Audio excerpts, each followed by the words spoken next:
A very special good evening to all of you my dear students. तो कैसे हो आप लोग? आई होप आप सभी लोग ठीक हो, तैयारी भी अच्छी चल रही होगी, है ना दोस्तों? जल्दी से बता दीजिए एक बार, कैसे चल रही है तैयारी? चलिए, बहुत अच्छी चल रही है ना? हाँ, तो दोस्तों इसी तरह से तैयारी करते रहना है, ठीक है? एग्ज़ाम भी बहुत जल्दी होगा आपका, है ना? हाँ, तो बच्चों आज की क्लास बहुत ज़्यादा इम्पॉर्टेंट होने वाली है, क्योंकि आज की क्लास में हम लोग जीके के इम्पॉर्टेंट प्रश्न देखेंगे जो आपके पैरामेडिकल 2021 के एग्ज़ाम पॉइंट ऑफ व्यू से काफ़ी ज़्यादा इम्पॉर्टेंट होंगे। तो चलिए मेरे बच्चों, आज की क्लास को स्टार्ट करते हैं। तो क्लास को स्टार्ट करने से पहले यदि आप लोग इस चैनल पे नए हो, पहली बार हो, तो इस चैनल को सब्सक्राइब कर लो और बेल आइकन को हिट कर लो। और दोस्तों पीडीएफ के लिए जो है आप लोग हमारे टेलीग्राम चैनल को ज्वाइन कर लीजिएगा। टेलीग्राम पे जाना होगा, वहाँ स्टडी विद रितेश सर्च करना होगा और हमारे इस टेलीग्राम ग्रुप को ज्वाइन कर लेना होगा, ठीक है? चलिए बच्चों, पहला क्वेश्चन आप लोगों की स्क्रीन पे निम्नलिखित युग्मों में से कौन सा सही है? अश्वघोष विक्रमादित्य, बाणभट्ट हर्षवर्धन से, हरिसेन कनिष्क से, कालिदास समुद्रगुप्त से। तो जल्दी जवाब दीजिएगा। हर एक स्टूडेंट इस क्वेश्चन का आंसर करेंगे जी। तो वेरी गुड, यदि आप लोगों ने आंसर ऑप्शन बी दिया है देन आप लोग का आंसर सही है ना? तो बाणभट्ट संबंधित है हर्षवर्धन से, है ना? ये बाणभट्ट कौन है? तो ये हर्षवर्धन के राज दरबारी कवि हैं। पूछा जा सकता है कि भैया हर्षवर्धन के राज दरबारी कवि कौन थे? तो कौन थे? बाणभट्ट जी थे, ठीक है? अब इन्हीं के द्वारा, बाणभट्ट जी के द्वारा ही एक पुस्तक लिखी गई है, कौन सी? हर्षचरित्र। याद रखना है बच्चों, पूछ लेता है ऐसा क्वेश्चन कि हर्षचरित्र पुस्तक के रचयिता कौन है? याद बताइए कौन है? हर्षचरित्र पुस्तक के रचयिता यानी पुस्तक के लेखक कौन है बच्चों? तो कौन है? ये बाणभट्ट जी ही हैं। ओके, समझ गए?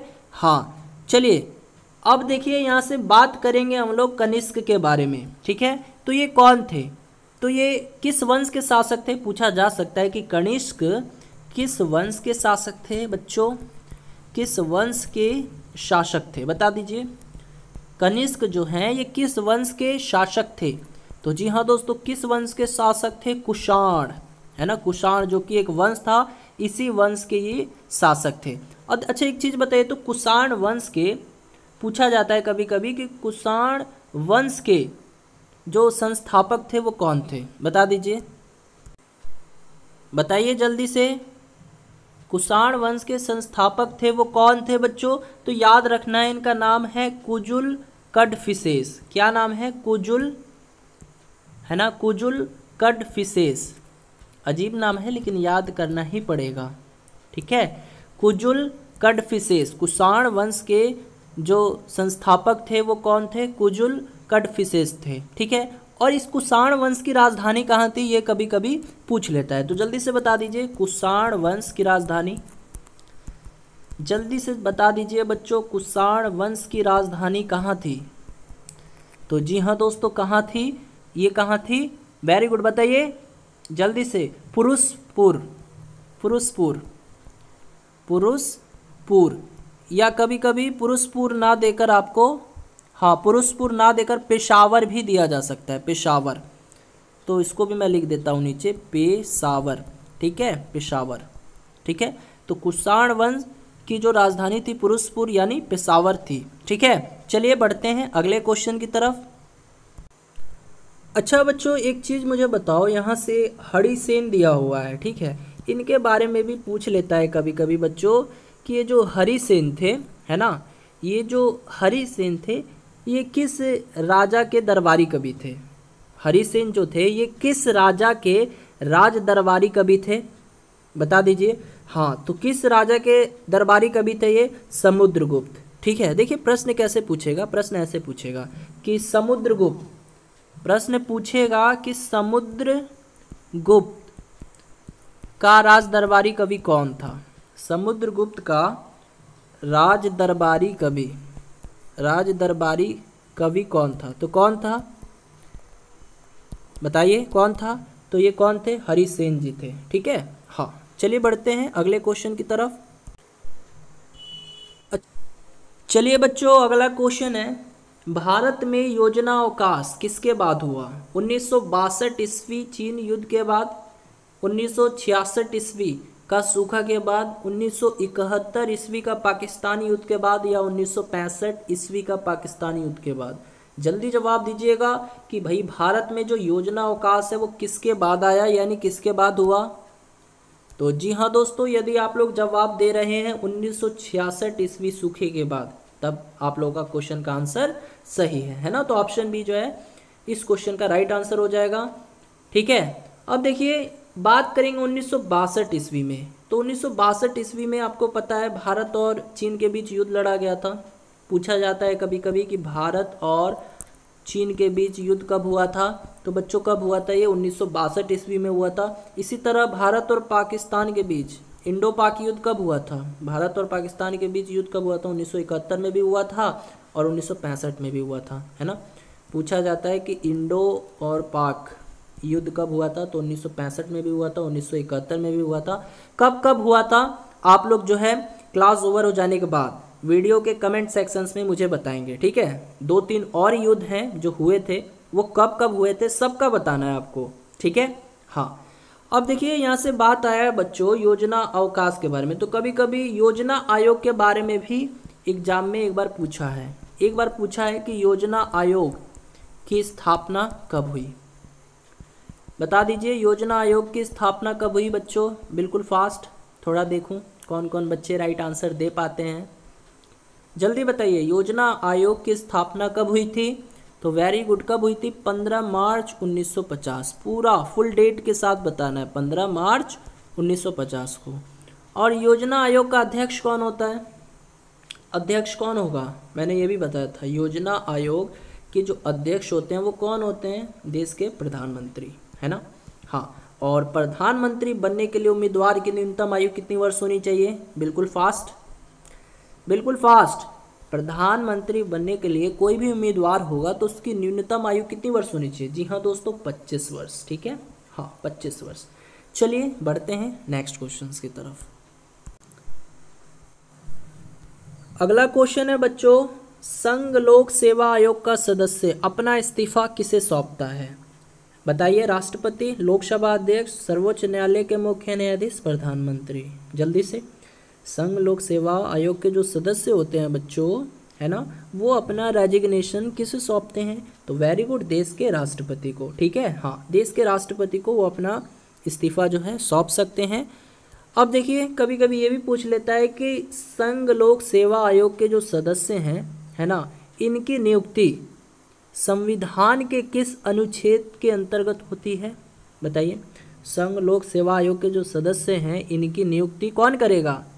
पहले ये बताइए, इनकी नियुक्ति जो है किसके द्वारा होती है?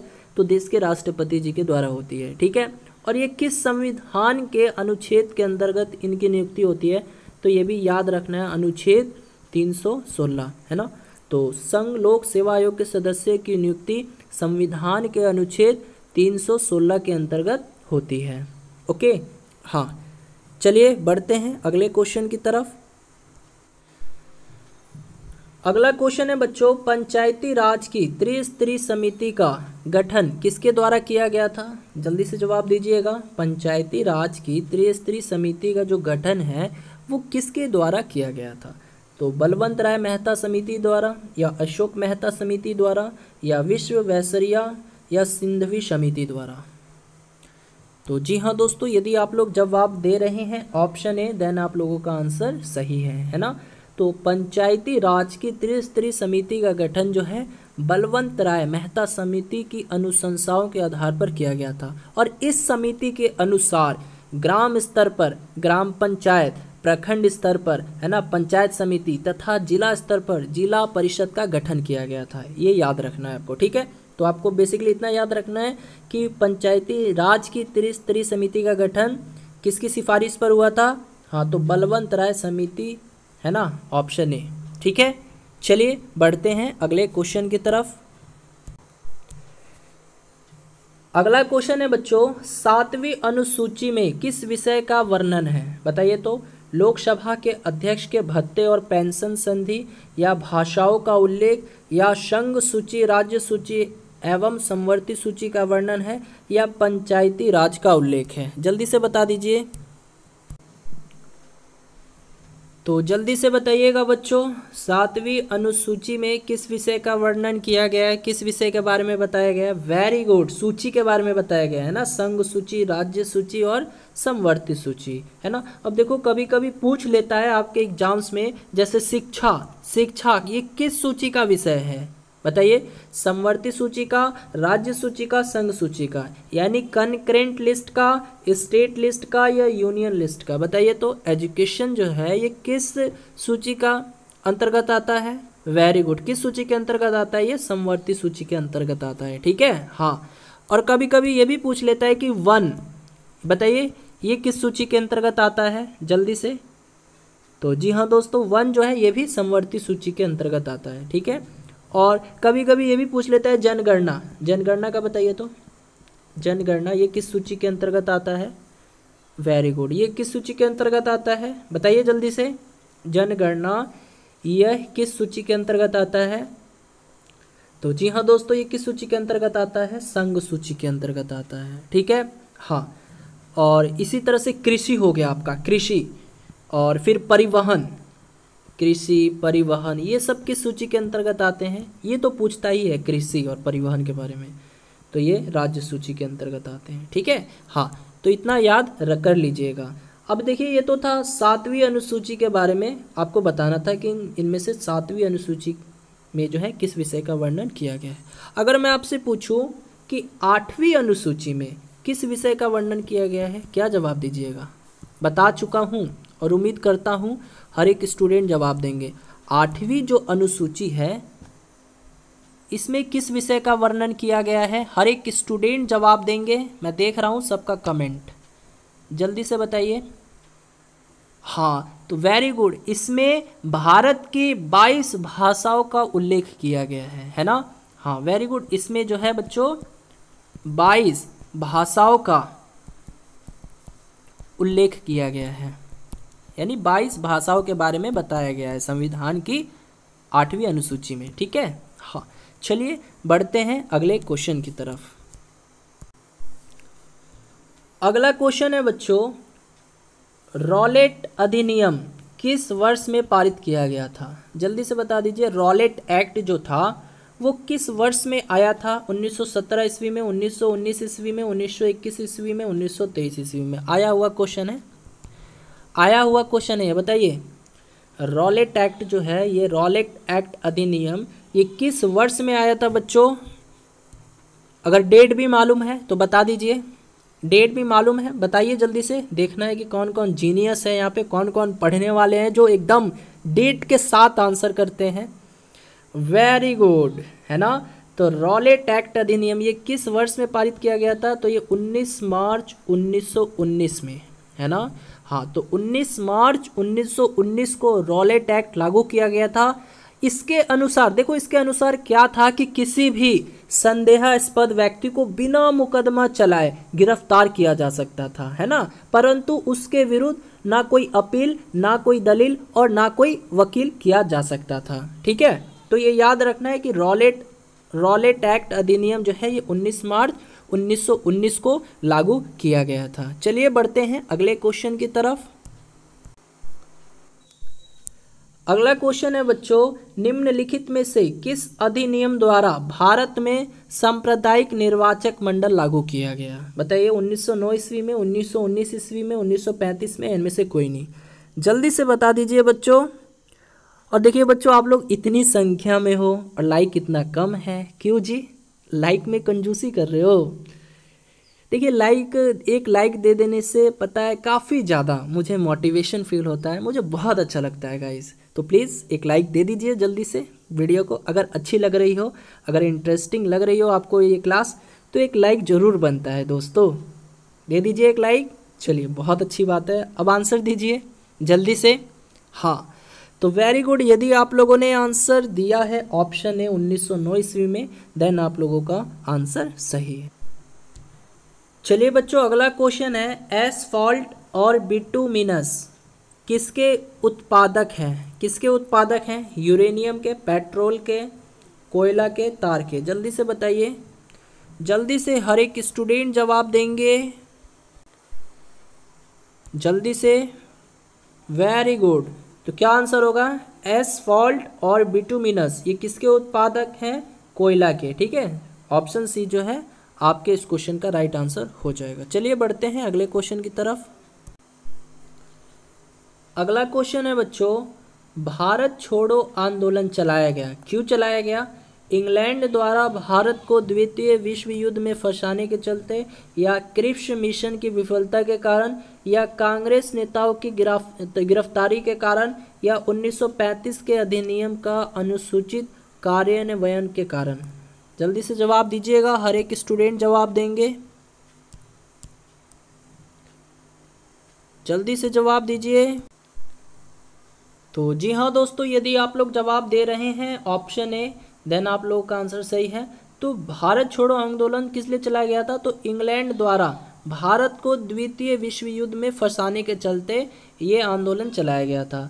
अब देखिए, कभी कभी एग्जाम में ये भी पूछ लेता है बच्चों, भारत छोड़ो आंदोलन, है ना, भारत छोड़ो आंदोलन कब शुरू हुआ था? जल्दी से बता दीजिए। तो जल्दी से जवाब दीजिए, भारत छोड़ो आंदोलन कब शुरू हुआ था बच्चों? भारत छोड़ो आंदोलन कब शुरू हुआ था? तो जी हाँ दोस्तों, कब शुरू हुआ था?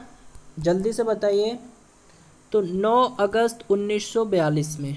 ठीक है, 9 अगस्त 1942 में भारत छोड़ो आंदोलन शुरू हुआ था। ठीक है, चलिए बढ़ते हैं अगले क्वेश्चन की तरफ।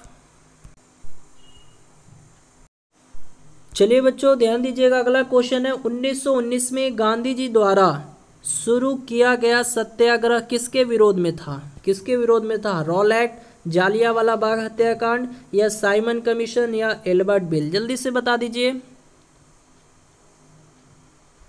Very good. तो यदि आप लोग जवाब दे रहे हैं ऑप्शन ए, देन आप लोग का आंसर सही है। तो 1919 ईस्वी में गांधी जी द्वारा किया गया जो सत्याग्रह था वो किसके विरोध में था? तो काला कानून यानी रॉलेट एक्ट के विरोध में था। ठीक है, हाँ। अब देखिए, ये एक क्वेश्चन ये भी पूछा है कि जालियांवाला बाग हत्याकांड ये कब हुआ था? तो इसका आंसर आप लोग दीजिए और इसका भी आंसर दीजिए। साइमन कमीशन भारत में कब आया था? यानी ये दो क्वेश्चन का आंसर आपको, क्लास खत्म हो रहा है अब क्लास खत्म हो जाने के बाद आपको वीडियो के सेक्शन में, वीडियो के कमेंट सेक्शन में इसका जवाब देना होगा इन दोनों क्वेश्चनों का। ठीक है, तो दोस्तों आज की इस क्लास में इतना ही, क्योंकि नेटवर्क काफ़ी दिक्कत कर रहा है। ठीक है, अपलोड होने में थोड़ा समय लग जाता है, इसीलिए आज की इस क्लास में इतना ही। मिलते हैं अगली क्लास में नई उमंग के साथ, नई जोश के साथ। चलिए, जय हिंद, जय भारत।